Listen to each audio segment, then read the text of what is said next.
ఏకాదశి వ్రతం చాలా గంభీరమైన వ్రతం. అందుకే లోకంలో పెద్దలు ఏం చెప్తారంటే, స్వామి పుష్కరిణీ స్నానం, సద్గురోహపాద సేవనం, ఏకాదశి వ్రతం చాపి త్రయం అత్యంత దుర్లభం. ఈ మూడు చెయ్యలేరు అని చెప్తారు. ఎందుకు చెయ్యలేరు? స్వామి పుష్కరిణీ స్నానం, అక్కడికి వెడతాడు, ఆనంద నిలయం చుట్టూ 100 మార్లు తిరుగుతాడు, కానీ పుష్కరిణిలో స్నానం చేద్దామన్న ఊహ వాడికి రానే రాదు. సద్గురోహ పాద సేవనం, సద్గురువు పాదములు పట్టుకునే అవకాశం ఇవ్వడు. ఎందుకు ఇవ్వడు? ఒక్కటే కారణం, నాకు అసలు కాళ్ళ నొప్పులే ఉండవంటాడు. ఆయన అసలు కాళ్ళు పట్టించుకోవడం ఆయన జన్మాంతరంలో ఆయన చేయడు. కాబట్టి అసలు గురువు గారి కాళ్ళు బట్టి అదృష్టం నీకు ఎప్పుడు వస్తుంది? నువ్వు ఆయన కాళ్ళు నిప్పెడితే కదా నువ్వు వెళ్ళి పట్టుకోవడానికి. కాబట్టి ఆయన కాళ్ళు పట్టుకునే అదృష్టం ఉండదు. సద్గురోహ పాద సేవనం. ఏకాదశి వ్రతం చాపి, ఏకాదశి వ్రతము చెయ్యలేడు. ఎందుకు చెయ్యలేడో తెలుసా అండి? మీరు అంగీకరించినా అంగీకరించకపోయినా శాస్త్రీయమైన, వేదప్రోక్తమైన, ఋషిప్రోక్తమైన ఒక పెద్ద రహస్యాన్ని మీకు ఇప్పుడు చెప్తా. ఏకాదశి వ్రతం ఎందుకు కష్టం? మీ అబ్బాయికి ఉద్యోగం వస్తుంది, సత్యనారాయణ వ్రతం చెయ్యి, చేస్తాడు. మీ అమ్మాయికి పెళ్ళి అవుతుంది, ఈ వ్రతం చెయ్యి, చేస్తారు. నువ్వు చచ్చిపోయేటప్పుడు ఈశ్వరుడు గుర్తొస్తాడు, చచ్చిపోయేటప్పుడు ఎలా ఉంటుందో అలా ఊహించుకుని వ్రతం చేయి అంటే, ఇప్పుడు వద్దులేండి తర్వాత చేస్తానంటే కదండి. ఏకాదశి వ్రతం నిజానికి అంతే. ఏకాదశి వ్రతం ఎందుకు చేయిస్తారో తెలుసా అండి? ఉపవాసం, అన్నం తినకూడదు.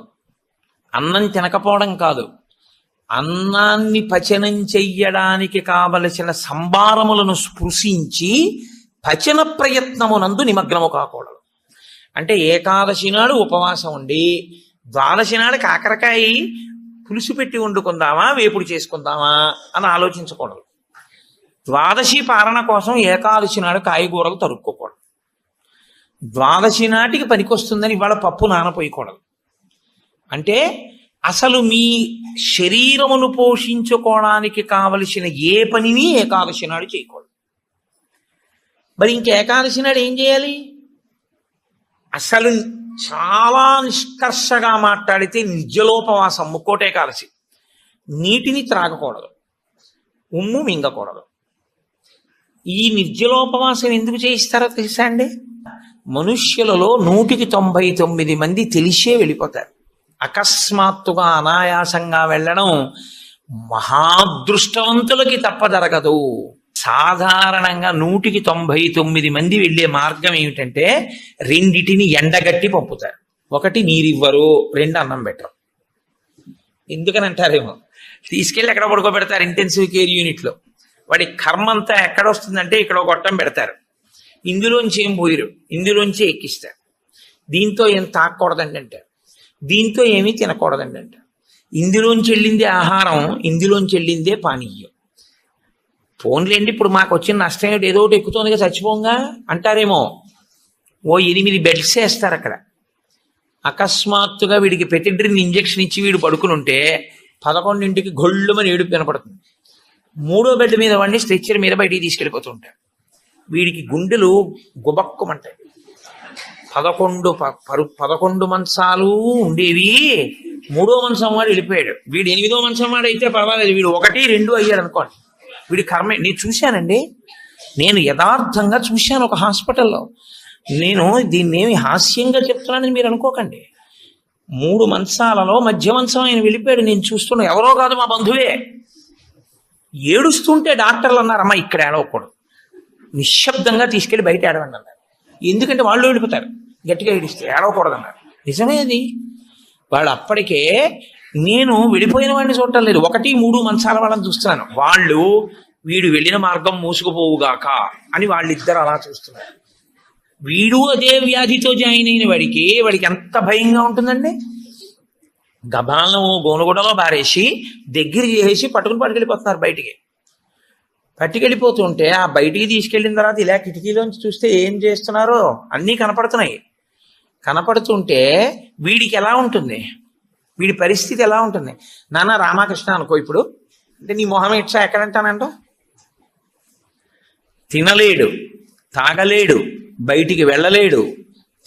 తింటే తప్ప తాగితే తప్ప నిద్ర పట్టడం అలవాటుగా చేసుకుని ఉన్నవాడు కడుపు నిండా తింటే కనుబడిపోతుంది. అందుకని రాత్రి అయ్యేటప్పటికి బాగా తినేసి పడుకోవడం, నిద్రైపోవడం, మళ్ళీ లేవడం, మళ్ళీ తింటూ ఉండడం, ఇది అలవాటు అయిపోయింది చాలా కాలంగా. ఇప్పుడు కాదు, కోట్ల జన్మలుగా జీవుడు అలవాటు చేసుకున్నాడు దీన్ని. ఇప్పుడు తినకుండా తాగకుండా ఈశ్వరుణ్ణి నామం కూడా చెప్పు, ఇంతకన్నా క్లేశం ఇంకోటి ఏముంటుందంటే? తినద్దంటే క్లేశం, తాగద్దంటే క్లేశం. పోని తినద్దు తాగండం, తాగద్దు తినండం. తినద్దు తాగద్దని ఊరుకోడు భగవన్నామని చెప్పమంటాడు. తినద్దనేటప్పటికే ఏమవుతుందంటే ఏకాదశి నాడు ఉపవాసం చేయండి అన్నాను అనుకోండి, ఇంకో దోషి ఇవాళ తినేద్దామంటే రేపంతా ఉపవాసం అంటే. కాబట్టి తినద్దు అంటే భయం, తాగద్దు అంటే భయం. తినద్దు తాగద్దు అని ఊరుకోరు.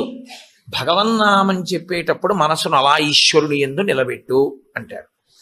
ఇప్పుడు ఈ మూడు సాధించడం మీ పిల్లల కోసం కాదు, మీ భర్త కోసం కాదు, భార్య కోసం కాదు. ఎవరి కోసం? ఎవరికి వారి కోసం. ప్రతి పక్షంలోనూ ఒకసారి ఈ ఎక్సర్సైజ్ చేస్తే, ఈ వ్యాయామం చేస్తే, రిహార్సల్ అని ఒకటి ఉంటుంది. అంటే చూడండి, ఒక నృత్య ప్రదర్శన చేసేవాళ్ళు 10 మాటలు బయట వేసుకుంటారు ఒకసారి, ఇలా వేద్దాం ఇలా వేద్దాం. దాన్ని తీసుకొచ్చి చిట్ట చివర ఒకసారి రంగస్థలం మీద వేసేస్తారు. అలాగే ప్రతి పక్షంలోనూ ఒకసారి రిహార్సల్ వేస్తాడు, వెళ్ళిపోయేటటువంటి పద్ధతిని ఊహ చేస్తాడు. ఏమీ తినడం, ఏమీ తాగడం, ఈశ్వరుణ్ణే స్మరిస్తూ ఉంటాడు. ఇప్పుడు ఇది క్లేశపడిపోతూ ఉంటుంది, మనసుని మాత్రం ఈశ్వరుని ఎందే పెట్టుంచుతాడు. ఇది బాగా అలవాటు అయిపోయింది. ఆ రోజు వచ్చేసింది, తినకూడదు తాగకూడదు, ఈశ్వరుడి మీద మనసు పెట్టాలి.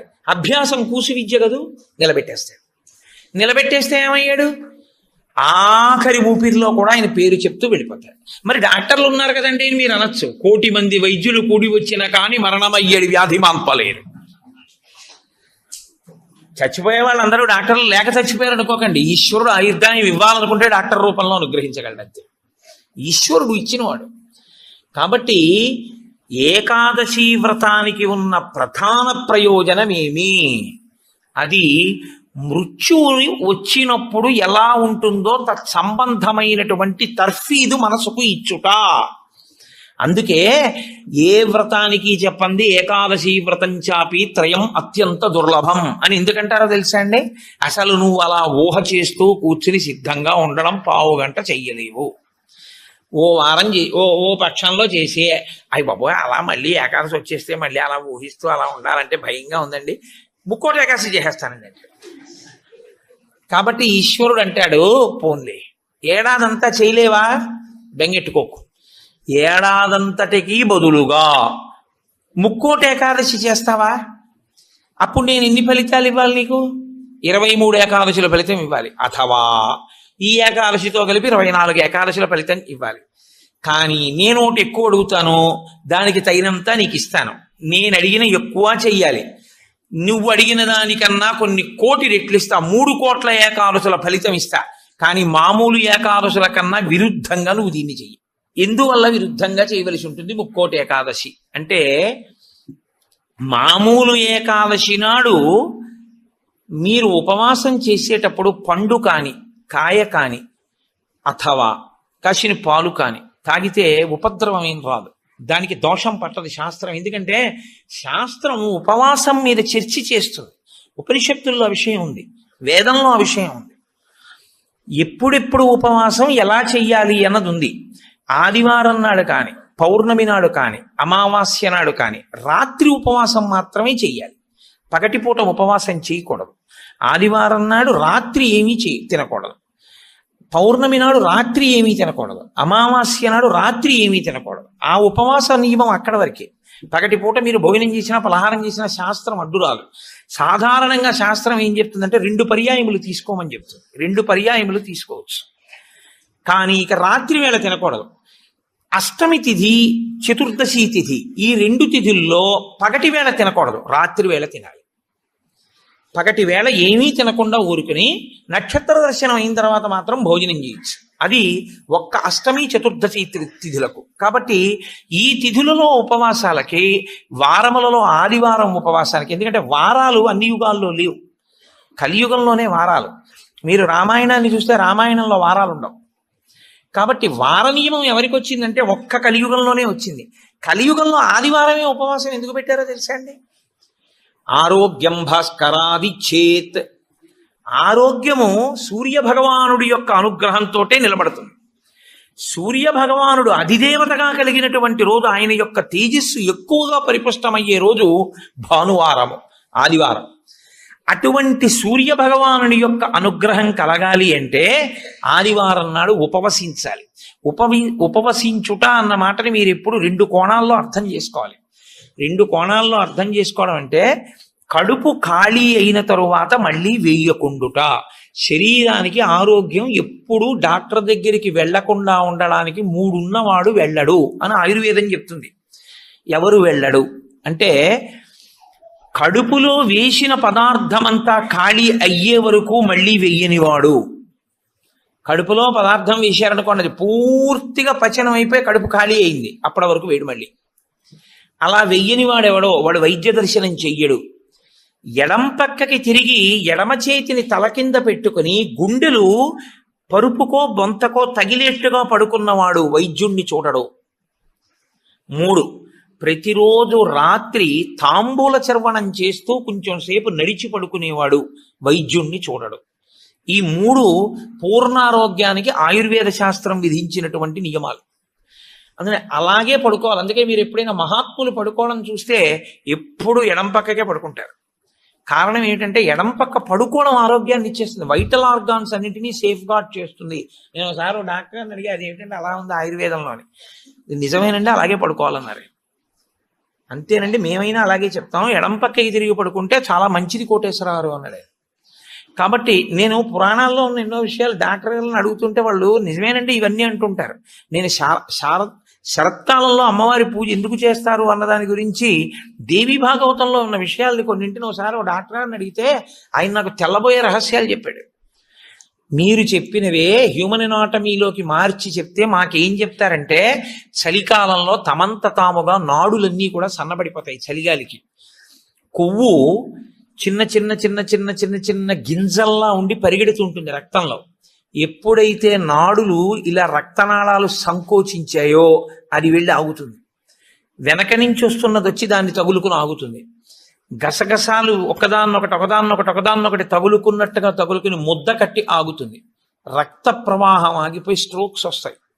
చలికాలంలో స్ట్రోక్స్ వస్తాయి కాబట్టి అలా రాకుండా ఉండడానికి దేవీ నవరాత్రులు చేయిస్తారు. దేవీ నవరాత్రుల్లో మృత్యుదంస్ట్ర బయటికి వస్తుందని చెప్పడానికి కారణం అది అని నేను ఒకసారి దేవీ భాగవతం శ్లోకాలు మా ఇంటికి వచ్చిన డాక్టర్ గారికి చూపిస్తే, యథార్థంగా మాకు వైద్యం చెప్పినప్పుడు దీన్ని ఇంగ్లీష్లో ఇలా చెప్పారండి, దాన్ని ఆ రోజు ఋషులు ఇలా చెప్పారనమాట అని ఆయన తెల్లబోయాడు.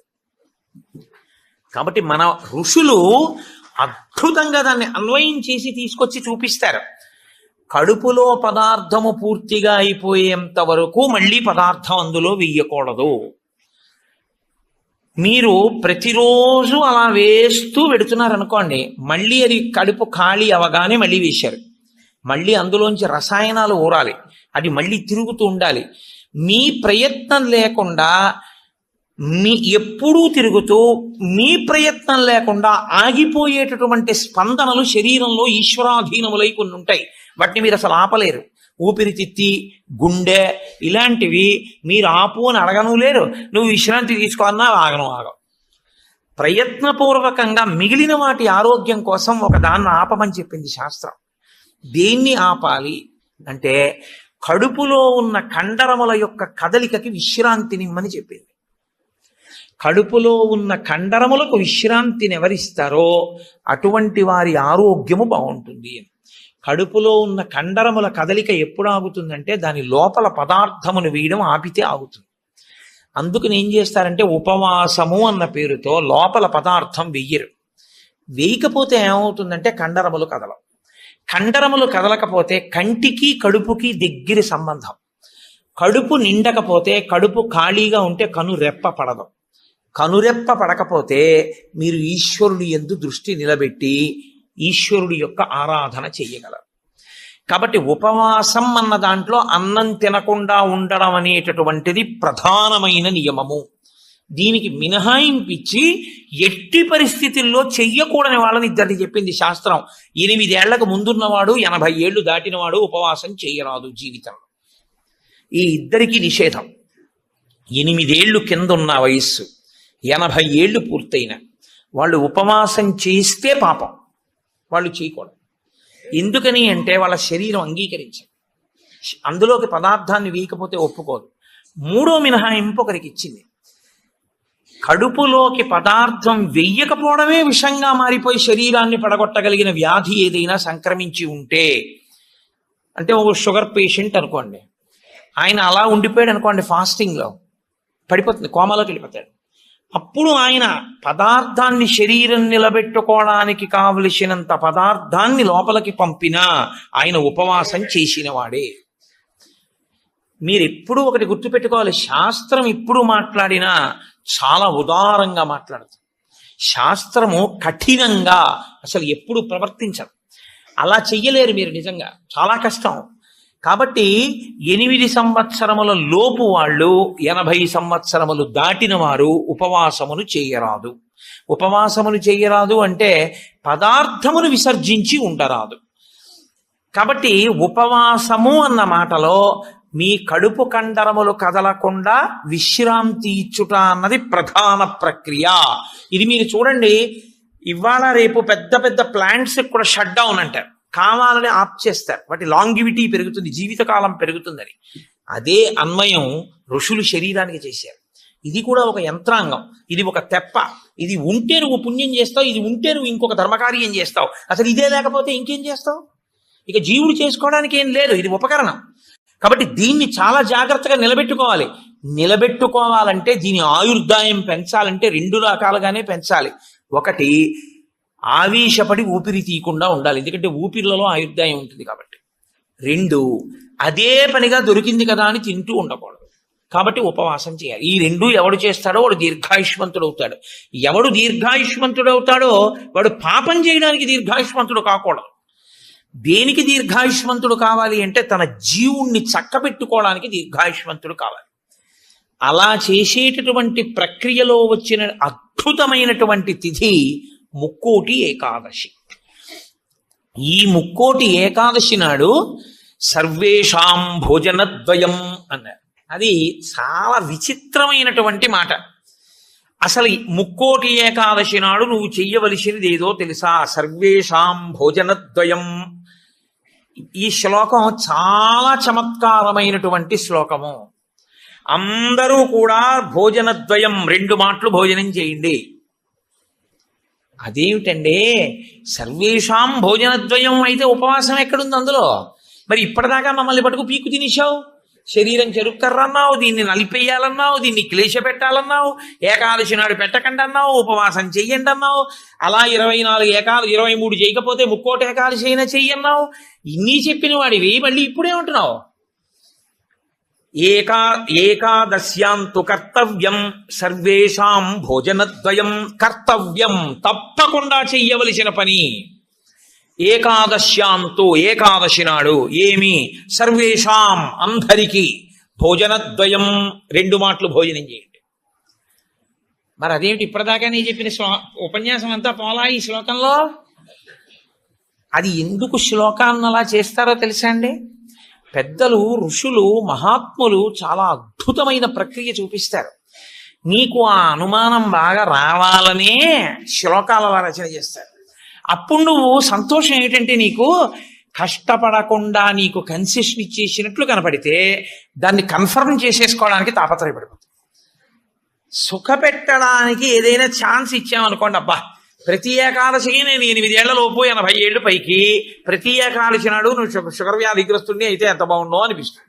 ఎందుకంటే ఉపవాసం అక్కర్లే, ఏదో ఒకటి పడేయచ్చు లోపల. కానీ ఆ శ్లోకానికి అర్థం ఏంటంటే, భోజన అంటే ఓ జనులారా, మీ అందరికీ కూడా భోజనద్వయం అంటే భోజనం 2 మాటలు చేయండి అని కాదు. భో అంటే ఓ జనులారా, ద్వయం 2, ఏకాదశ్యాంతు కర్తవ్యం సర్వేషాం. అందరికీ ఏకాదశి నాడు 2 నియమములు పాటించవలసినదే. ఏమిటో తెలుసా? 2 నియమాలు. శుద్ధోపవాస ప్రథమ. శుద్ధోపవాసం, ముక్కోటి ఏకాదశి నాడు ప్రత్యేకించి శుద్ధోపవాసం. ఆ ద్వైతులు నిర్జలోపవాసం చేస్తారు. అసలు వాళ్ళు ఏకాదశి నాడు ద్వైత సంప్రదాయంలో ఉన్న వాళ్ళు, వాళ్ళ ఇంటికి మీరు వెళ్ళినా నీళ్ళు ఇవ్వరు. వాళ్ళు ఏకాదశి నాడు సత్యనారాయణ వ్రతం చేసుకోవాలంటే వాళ్ళు చేయరు. ఎందుకో తెలుసా అండి? ఈశ్వరుడికి నైవేద్యం పెట్టవలసి వస్తుంది. ఈశ్వరుడికి నైవేద్యం పెట్టద్దు వ్రతం చేస్తే, ఆయనకు కూడా పెట్టరు వాళ్ళు. ఆయనకి పెట్టడం కాదు, మీరు వాళ్ళ ఇంటికి వెడితే మీకు పండో కాయో కూడా చేతులు పెట్టరు. ఏమనుకోకండి, మీరు ఏకాదశి నాడు వచ్చారు మేము ఇవ్వలేమంటారు. వాళ్ళు ఉమ్ము కూడా గుటక వెయ్యరు, మంచినీళ్లు కూడా తాగరు. మరి అలా రోహిణీ కార్తీలోనూ అప్పుడు ఎలా ఉంటారండి అని మనకు అనుమానం వస్తుంది. అలాగే ఉంటారు. ఇక్కడ కాదు, రాజస్థాన్ ఎడారిలో ఉంటారు. తెలుసా అండి? వాళ్ళకి ఈశ్వరుడి మీద ఉన్న నమ్మకం అటువంటిది. ఏకాదశి వ్రతం వాళ్ళకంత గట్టిది. ఒకసారి ద్వైత సంప్రదాయంలో చాలా సమున్నతమైన స్థితిని పొందినటువంటి వారు, చాలా లబ్ధ ప్రతిష్ఠులు, నేను పేరు ఎందుకు వాడాలి, బాగుండదు, వారి ఇంటికి వెళ్ళాను నేను, మా గోపాలకృష్ణ గారు, మేము వెడితే ఆయన ఏకాదశి నాడు మేము వెళ్ళాం. వెడితే ఆయన అన్నారు, మీరు ఏమనుకోకండి, నేను మంచినీళ్ళు కూడా ఇవ్వను, ఎదురుగుండా మామిడి చెట్ల కాయలు ఉన్నాయి కానీ నేను ఇవ్వనని ఆ ఇంట్లో ఉన్న నౌకర్ని పిలిచి, నేను చూడకుండా 4 కాయలు కోసి వాళ్ళకి అన్నారు. తప్ప ఆయన కోసి ఆయన చేతితో ఇవ్వాల. ఆయన పెట్టలేనివాడు కాడు, పెట్టుకోనివాడు కాడు, మహాత్ముడు, చాలా గొప్పవాడు, చాలా పెద్ద పదవి చేశాడు ఆయన. ఇప్పటికీ ఆంధ్రదేశంలో స్మరింపబడుతుంటాడు. ఎందుకో తెలుసా అండి? ఆ సంప్రదాయం అటువంటిది. వాళ్ళు ఏకాదశి నాడు శుద్ధోపవాసం, వాళ్ళు నిర్జలోపవాసం, నీటి గుటక కూడా వాళ్ళు వేయరు. కాబట్టి ముక్కోటి ఏకాదశి నాడు నువ్వు అలా చేస్తావా? 23 ఏకాదశులు మినహాయింపిస్తాను. శుద్ధోపవాస ప్రథమ, అది చేసేస్తే అయితే ఏదో అలా మొత్తానికి నేను నానా కష్టాలు పడి ఏదో అశుద్ధోపవాసం చేసేస్తానండి, 3 కోట్ల ఏకాదశుల ఫలితం వచ్చేస్తుంది కదా అంటారేమో. సత్కథా శ్రవణం తథాహ, కేవలం తినకుండా కూర్చుంటే ఫలితం ఇవ్వరు. సత్కథా శ్రవణం, మీరు ఏదో భగవత్ సంబంధమైన విషయాన్ని వింటూ ఉండాలి 12 ఘడియలు వచ్చేవారు. ఏకాదశి తిథి పరివ్యాప్తమై ఉన్నంతసేపు తినకుండా ఉండడం ఎంత ప్రధానమో, 12 ఘడియలు రాగానే తినేయడం అంత ప్రధానం. ధర్మం మారిపోతుంది అంతే. అందుకే అన్ని రోజుల కన్నా చాలా తొందరగా చద్దన్నం వండుకున్నట్టుగా తెల్లవారుజామున లేచి వంట చేసుకుని తినేసేది ఎప్పుడో తెలుసా అండి? 12 తినాడు తింటారు. 12 పారణ మధ్యాహ్నం చేయకూడదు, 12 తిథి ప్రవేశించగానే చెయ్యాలి. అందుకే ఏకాదశి వ్రతం చేసిన వాడికి శ్రీ మహావిష్ణువే అందేశారు. అంబరీషుడికి దొరకలా? అంబరీషోపాఖ్యానం ఏకాదశి వ్రతం కాదు. 12 ఘడియలు రాగానే నేను పారణ చెయ్యాలంటే కదా, దుర్వాస మహర్షి రాకపోతే నీళ్లు పుచ్చేసుకో, ఫోన్లేవయా మధ్యాహ్నం ఉండదా, 12 సాయంకాలం ఉండదా, ఎప్పుడొస్తే అప్పుడే తింటానని కూర్చున్నాడా? 12 ఘడియలు వచ్చేస్తున్నాయి, మరి ఏం చేయను? పోనీ భోజనం చేయకపోతే నీళ్లు తాగే అన్నాడు. నీళ్లు తాగేస్తే కదా ఆయనకు పాపం వచ్చింది. కాబట్టి ఏకాదశి వ్రతం నాడు ఉపవాసం ఎంత ముఖ్యమో, 12 తిథి ప్రవేశించగానే 12 ఘడియ తగలగానే అన్నం తినేయడం అంత ముఖ్యం. అన్నం తినేయడం అంత ముఖ్యం అంటే చొక్కా వేసుకుని డైనింగ్ టేబుల్ మీద తినేస్తే ఏకాదశి వ్రతాన్ని కొక్కెత్తుకుపోతుంది. అన్నం ఎలా తినాలో అలాగే తినాలి. పైన చొక్కా బనీను లేకుండా శ్రద్ధాళువై తినాలి. నువ్వు ఏకాదశి ఉపవాసం చేసి 12 నాడు ఇంకోళ్ళ ఇంట్లో హస్తోదకం పుచ్చుకున్నావు అనుకో, నీ ఏకాదశి వ్రతం పనికిరాదు. అది ఏ నిత్యము చెరించేటటువంటి వారు అటువంటి వారికి పనికొస్తుంది, లేదా ఏదో మహత్తరమైన ప్రయోజనం కోసం తప్పక బయట ఉండవలసి వస్తే వేరు. తప్ప అసలు ఉపవాసం చేసిన వాడు తనింట తాను తినాలి. ఎందుకో తెలుసా అండి? మరి మీ ఇంట్లో ఈశ్వరుడికి తులసిదళం వేశావా? మీ ఇంట్లో ఈశ్వరుడికి మహానైవేద్యం పెట్టావా? ఆయన ఉపవాసం లేడక్కడ. ఆయనకి ఏది నైవేద్యం ఏది? నేను మా ఇంటికి తాళం వేసేసి ఇక్కడికి వచ్చి నేను ఇక్కడ ఉపవాసం ఏమిటి? నేను ఇక్కడ ఉపవాసం చేశాను, బాగుంది, 12 నాడు మహానైవేద్యం ఎవరికి పెట్టను? నా సింహాసనంలో స్వామి ఉన్నారా? నా సింహాసనంలో స్వామికి అర్చన ఉండాలా? ఆయనకి నేను హస్తయోహ అర్ఘ్యం సమర్పయామి, పాదయోహ పాద్యం సమర్పయామి అని మహానైవేద్యం పెట్టానని నేను తినాలి. నేను ఎవరికి పెట్టను? నా భార్య ఏం పచనం చేసింది, ఎక్కడ వండింది? అందుకే పెద్ద పెద్ద నైమిత్తిక తిథులలో అసలు ఇల్లు విడిచిపెట్టి వెళ్ళకూడదు. వెడితే ఏమవుతుందంటే అసలు తను చేయడానికి అవకాశాన్ని కోల్పోతాడు. మరి నువ్వెందుకు వచ్చావు గుంటూరు అనొచ్చు. ఇంతకన్నా గొప్ప విషయం ఏదో చెయ్యవలసిన అవసరం ఒకటి ఉంది.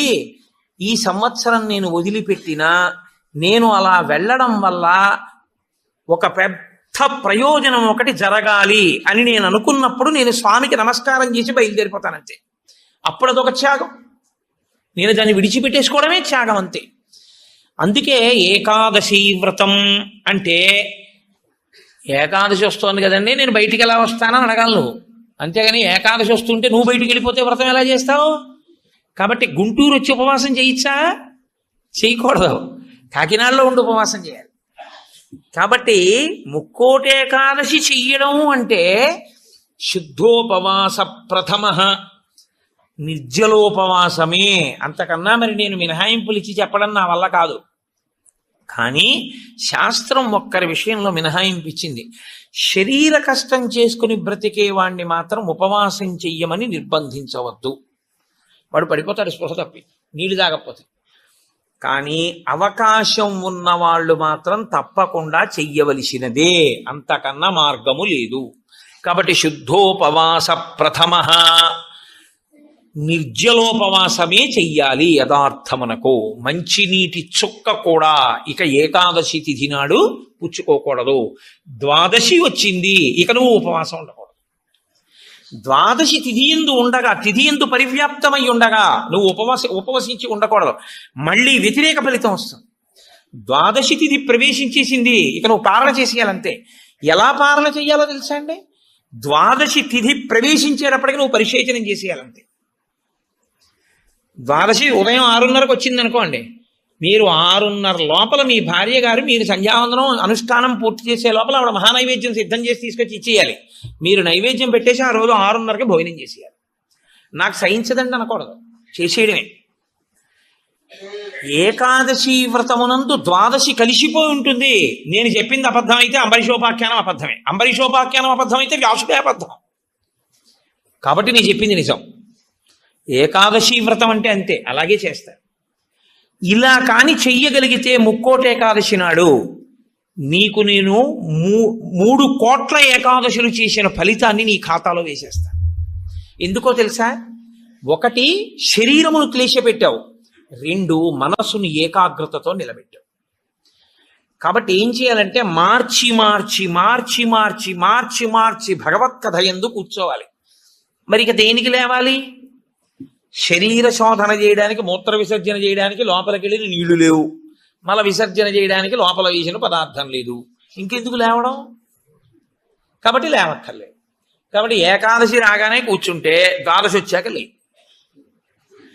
అయితే అప్పుడు అందులో ఏముంది? జాగరణ కూడా ఉందా లేదా? ఏకాదశి నాడు ఉపవాసం అంటే అన్నం తినకుండా పకట కూర్చోవడం అని మీకు ఎవరు చెప్పారు? జాగరణ కూడా ఉంది. అందుకే ముక్కోటి ఏకాదశి నియమాలు అన్వయమయ్యేది మళ్ళీ 3 తిథులకు అన్వయం అవుతాయి. 1 మహాశివరాత్రి, 2 గోకులాష్టమి, 3 శ్రీరామనవమి. ముక్కోటి ఏకాదశి నాడు ఏ నియమాలు పాటిస్తారో అవే నియమాలు ఆ 3 తిథుల్లో పాటించాలి. ఈ 3 తిథులలో కూడా మీరు రాత్రి నిద్రపోకూడదు, పగల ఏమీ తినకూడదు. అందుకే చూడండి, మహాశివరాత్రి నాడు నేను పరిచయం చేయడానికి మీకు ఆ తిథి బాగుంటుంది. మహాశివరాత్రి అంటే జాగరణతో కూడిన ఉపవాసమే. అందుకని నిద్రపోయి ఉపవాసం చేసేస్తానంటే అప్పుడు ముందు రోజు ఏ ఇంజక్షన్ చేయించేసి పడుకోవచ్చు. 12 గంటల తర్వాత తెలివచ్చే ఇంజక్షన్ ఒకటి. అలా కుదరదు. మీరు నిద్ర కూడా విసర్జించాలి. ఎందుకో తెలుసా అండి? నిద్ర విసర్జించడంలో చాలా పెద్ద క్లేశం ఉంటుంది. 1 తినలేదు, 2 తాగలేదు, ఒక స్థితికి వచ్చేటప్పటికీ నిస్త్రాణ కొంచెం వస్తుంది. వచ్చి ఫోన్లే అలా పడుకుంటే బాగుండు, కాస్త ఉత్తరీయం వేసుకుని అనిపిస్తుంది. అలా పడుకోకూడదు. అందున దీక్షితుడు అందుకే ఎప్పుడు పడితే అప్పుడు, ఎక్కడ పడితే అక్కడ నిద్రపోకూడదు. అలాగా మీరు పగలు రాత్రి కూడా ఏకాదశి తిథి ఉన్నంతసేపు, అంటే ఏకాదశి ఎప్పుడు మొదలైందో అప్పుడు ఒక రాత్రి కూడా పరివ్యాప్తం అవుతుంది. ఆ రాత్రి ఆ పగలు మీరు జాగరణ యందు ఉపవాసమునందు ఉండాలి. అంటే మారుస్తూ ఉండాలి. ఒకటే చేస్తున్నారనుకోండి, మనసు ఏమవుతుందంటే దాన్ని విడిచిపెట్టి ఇంకో చోటు పెడుతుంది. అందుకే ఏకాదశి చేసేటప్పుడు ఏం చేస్తారంటే సంఘంగా చేస్తారు. సాధారణంగా ఏకాదశి తిథిని ఒక్కడే చేయడం కొంచెం కష్టం. ఒక సంఘంగా అనుకుని ఏం చేస్తారంటే, ఏదో ఏకాదశి ప్రవేశించేటప్పటికి సంధ్యావందనం చేసుకుని ఇంట్లో కులదేవతార్చన చేసుకుని అందరూ కలిసి దేవాలయానికి చేరుకుంటారు. అందరూ కలిసి ఈశ్వరునికి సత్యనారాయణ వ్రతం చేస్తారు. అందరూ కలిసి విష్ణు సహస్రనామ స్తోత్ర పారాయణం చేస్తారు. అందరూ కలిసి త్యాగరాజస్వామి సంగీత విభావరి వింటారు. అందరూ కలిసి భజన చేస్తారు. అందరూ ఎవరో లేచి నాట్యం చేస్తారు. మిగిలిన వాళ్ళు చూస్తుంటారు. మారుస్తారు. మార్చి మార్చి మార్చి మార్చి భగవత్ శబ్దమునందే లీనమైపోతారు. ఏది చేస్తున్నా ఈశ్వర నామం పడుతూ ఉంటుంది. ద్వాదశి నాడు అన్నం తింటుంటే ఏది విన్నా గోవింద గోవింద అని అవే వినపడుతుంటాయి. ఇంకా ఏదో వెంకటాచలంలో 10 రోజులు ఉండి వచ్చిన వాడికి ఎక్కడ చూసినా గోవింద అని వినపడినట్టు ఇంకా అస్తమానం గోవింద అని వినపడుతుంటుంది. అంతగా నువ్వు ముక్కోటి ఏకాదశిని చెయ్యగలిగితే, అలా చేసినప్పుడు నీకు 3 కోట్ల ఏకాదశుల ఫలితాన్ని నీ ఖాతాలో వేస్తాను. నాకు ఇప్పుడు చెప్పండి, నిజంగా ముక్కోటి ఏకాదశి చేసేవాళ్ళు ఎంతమంది? ఎవరికి వెయ్యాలా ఫలితం? 24 ఏకాదశుల్లో ఒక్క ఏకాదశి అలా చేయగలవా అంటే దాని అర్థం ఏమిటో తెలుసా అండి?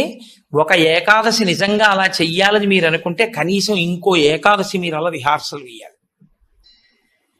మీరు ఇంకో ఏకాదశికి రిహార్సల్ వేస్తే అది వస్తోంది ఇబ్బంది, కాబట్టి ఆ రోజుని ఇది రాకుండా చూసుకుందామని మీరు జాగ్రత్త పడతారు. ఓ పని చేస్తున్నారు అనుకోండి, ముందే ఇలా చేస్తే బాగుంటుంది, ఇలా చేస్తే బాగుంటుందని ప్రణాళిక రచిస్తారే, ప్రణాళిక రచనకు పక్కన ఇంకొక ఏకాదశి జరగాలి. అందుకే ముక్కోటి ఏకాదశి ఒక ఏకాదశి ఎవడు చేయడు, పక్కన ఇంకో ఏకాదశి చేస్తాడు. ఇది ఏదో ఏకాదశి చేశారనుకోండి, ఓహో ఏకాదశి చేస్తే ఇదిగో ఇలా ఇలా ఇబ్బందులు ఉంటాయి. నేను మీకు ఒక ఉదాహరణ చెప్తాను. ఏకాదశి రేపు వ్రతం చేద్దాం అనుకుని ముందు రోజు మీరు పుల్లని పదార్థాలు, తీయటి పదార్థాలు బాగా తినేశారనుకోండి, మీరు ఇంక దాహాన్ని ఆపలేరు.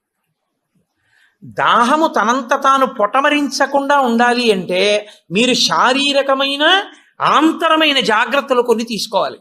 ఒకటి, వేడిగా ఉన్న చోటుకి వెళ్ళి మీరు కూర్చోకూడదు, శరీరం పడిపోతుంది, డిహైడ్రేట్ అయిపోదు. కాబట్టి అందుకే పరమేశ్వరుడు కూడా అనుకూలమైనటువంటి కాలంలో ఇచ్చాడు, పుష్యమాసంలో ఇచ్చాడు. నీటిని శరీరం ఎక్కువ డిమాండ్ చేయదు ఈ టైంలో. ఇది ఆయన పట్టుకెళ్ళి రోహిణీ కార్తీలో పెట్టాడు అనుకోండి, అసలు ఉండడు ఎవడు చేసేవాడు కదండి. అందుకని పట్టుకొచ్చి హేమంత ఋతువులో పెట్టాడు, తనంత తాను పైనుంచి చల్లగా ఉంటుంది. కాబట్టి ఏకాదశి చెయ్యడం అంటే దాని అర్థం ఏమిటో తెలుసా అండి? దానికి 3 రోజులు ముందు నుంచి మీరు పదార్థముల మీద అదుపులోకి వచ్చేయాలి.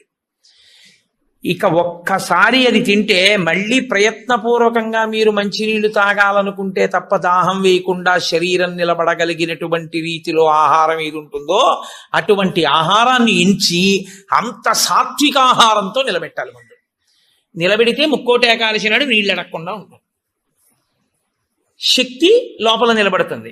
అంతకు ముందు కొన్ని రోజుల పాటు మీలోని శక్తిని క్షయం చేసేయకుండా మీరు ఉండాలి. మీ తేజోక్షయం చేయకూడదు. అంతకన్నా ఇంకో మాట నేను చెప్పను. అలా మీరు నిలబడగలిగితే ముక్కోటి ఏకాదశికి మీరు సిద్ధపడగలుగుతారు. అకస్మాత్తుగా ముక్కోటి ఏకాదశి ఓటీ చేసేస్తానంటే కుదరదు. కాబట్టి అసలు ముక్కోటి ఏకాదశి అన్నదాని యందు ఎంత సత్యమైన వాక్కులు ఉన్నాయో, శరీరమును క్లేశ పెట్టడం అనేటటువంటిది శాస్త్రమునందు ప్రతి 11 రోజుల్లో ఒక రోజు తప్పదు. ఏకాదశి అంటే ఆ 11 ఈశ్వరుని యందు నిలబడాలి. 5 జ్ఞానేంద్రియాలు, 5 కర్మేంద్రియాలు, మనస్సు 11 నిలబెట్టాలి. దానికి ఉపవాసం చెయ్యాలి. అథవా ముక్కోటి ఏకాదశి నాడు చెయ్యగలిగినటువంటి ఈ పరిస్థితులన్నింటినీ మీరు సమన్వయం చేసుకున్నా, శరీరాన్ని నిలబెట్టినా, మీ మనసుని తీసుకెళ్లి ఈశ్వరుడి దగ్గర పెట్టడం మాత్రం అంత తేలికైన విషయం కాదు.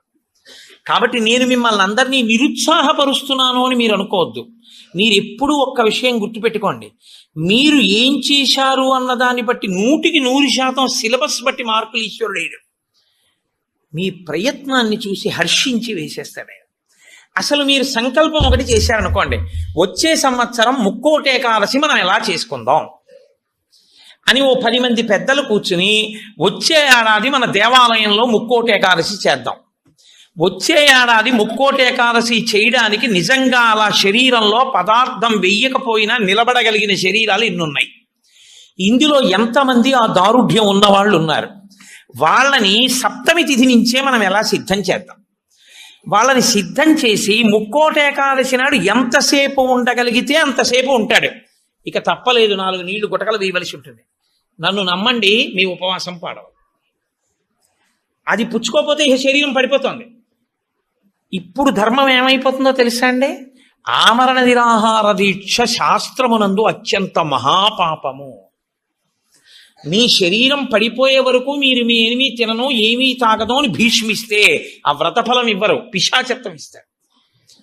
అన్నం తినకుండా నీళ్లు పుచ్చుకోకుండా ఎవడైనా శరీరాన్ని పడగొడితే వాడి జీవుణ్ణి పిశాచంలోకి ప్రవేశపెడతారు.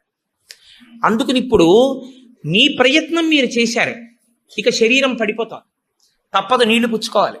ఇప్పుడు మీరు ఎంత నీరు తాగితే శరీరం నిలబడుతుందో అన్ని నీళ్లు తాగారు, అది ఉపవాసంలో అంతర్భాగం అయిపోతుంది. ఇప్పుడు ఒక్క అరటిపండు లోపల వేయకపోతే శరీరం నిలబడదు. ఓ అరటిపండు లోపల పడేశారు, మీకు ఉపవాసమునకు భంగము రాదు. కాబట్టి గురుముఖత చాలా జాగ్రత్తగా శాస్త్రము చెప్పిన నియమములను బాగా విని అసలు దాని మీద తర్ఫీదు ఏడాది మొదలుపెట్టారనుకోండి, మీరు చాలా తక్కువ మందితో మేము ఇలా చేస్తాం అన్న సంకల్పం ఒకటి. రెండు, అన్నిటికన్నా ప్రధానంగా దృష్టిలో పెట్టుకుని చేయవలసింది ఏమిటో తెలుసా అండి? నీరు పుచ్చుకోకుండా ఆహారము పుచ్చుకోనప్పుడు మనసు ఆ స్థితికి వెడుతున్నప్పుడు ఎంత ఖేదపడుతుందో ఇప్పుడు అర్థమవుతోంది. ఇప్పుడు మనసు నిలబెట్టడం అనేది ఎంత కష్టమో తర్ఫీదు చేస్తానంటూ నిలబెడుతున్నాడు అనుకోండి, వాడు ఆఖరికి ఈశ్వరుని యందు కలిసిపోతాడు. ఆ ఒక్క ప్రయత్నంతో వాడికి మనసు లొంగిపోతుంది. అంతే, లొంగిపోయి ఈశ్వరనామమును ఎంత ఖేదంలోనైనా చెప్పడం వాడికి అలవాటు అవుతుంది. దీనికి ముక్కోటి ఏకాదశి వచ్చింది. అయితే ముక్కోటి ఏకాదశి నాడు జరిగేటటువంటి క్రతువులలో ఒక భాగంగా ఉత్తరద్వార దర్శనము అని ఒకటి ఉంటుంది. ఇది మళ్ళీ సంప్రదాయంలో ఒక్క వైష్ణవ దేవాలయాల్లోనే. అసలు ఇంకా నేను పరమ సత్యం చెప్పవలసి వస్తే ఇది యథార్థమునకు ఒక్క శ్రీరంగ క్షేత్రమునకే సంబంధించింది. అందుకే ఉత్తర ద్వారం తీయడం అన్నది ఒక్క శ్రీరంగ క్షేత్రానికే ఉంది.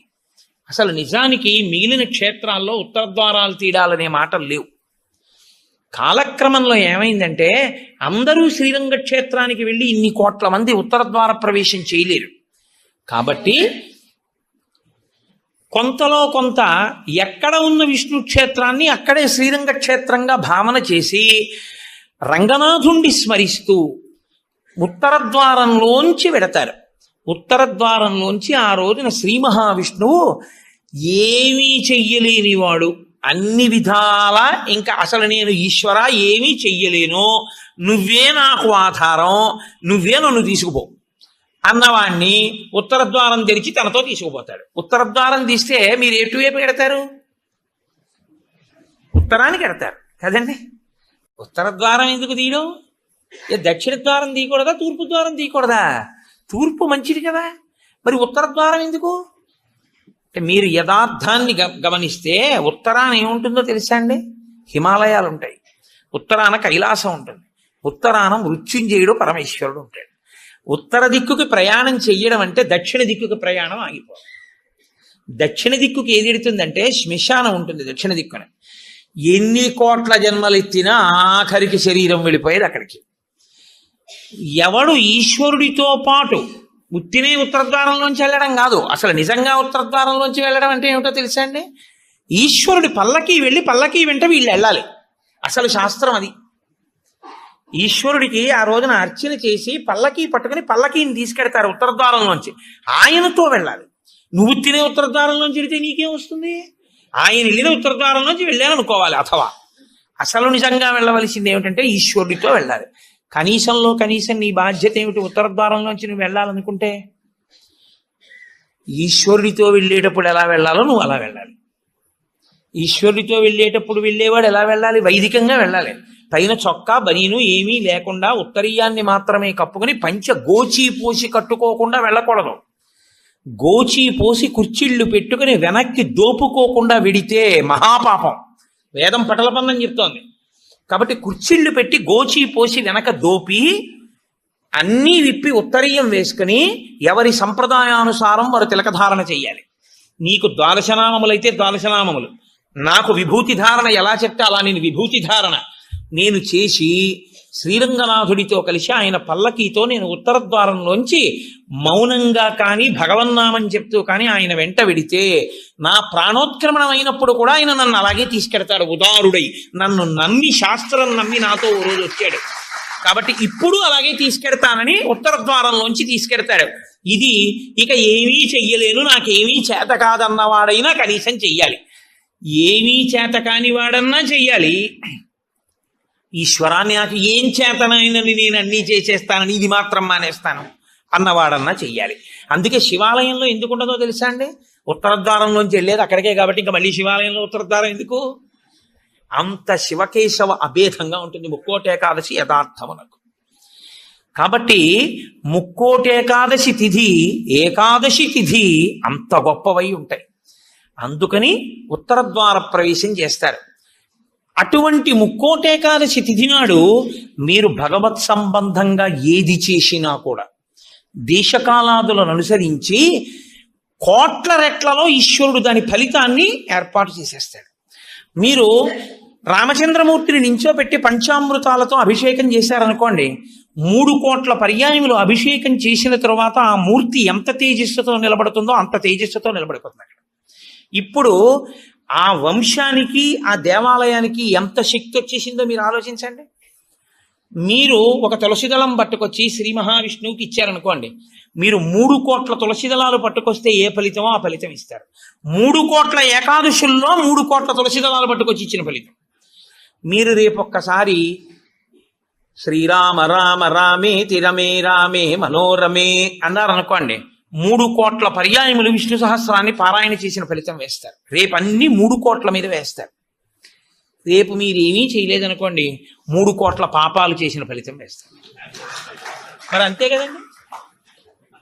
100 మంది పరీక్ష కడితే 30 మంది పాస్ అయ్యారని నేనంటే 70 మంది ఏమైనట్టు? ఫెయిల్ అయినట్టేగా. మరి ఏమీ చెయ్యని వాడు ఏమైనట్టు? పాపాన్ని పొందినట్టు కదా 3 కోట్ల పాపాలని. కాబట్టి ఉత్తర ద్వార దర్శనము చెయ్యాలి, ఉపవాసము చెయ్యాలి. ఇందులో ఎవరెవరు ఏ మినహాయింపులో కెడతారో మినహాయింపును అనుభవించినా తాను చెయ్యగలిగింది చెయ్యాలి. నేను ఏమీ చెయ్యలేని వాడిని అనడానికి మాత్రం నీకేమీ లేదు. నువ్వు అసలు కదలలేని వాడి అయితే ఇంట్లో కూర్చుని గోవిందనామం అయినా చెప్పాలి. కాబట్టి రేపొక్క రోజు ఉదయం నుంచి కనీసం రాత్రి నిద్రపోయే వరకు జాగరణ చేయకపోయినా, నిద్రపోయే వరకు భగవన్నామమునందు మాత్రమే నిబద్ధుడయ్యుంటే అంతకన్నా భాగ్యం ఏముంటుంది?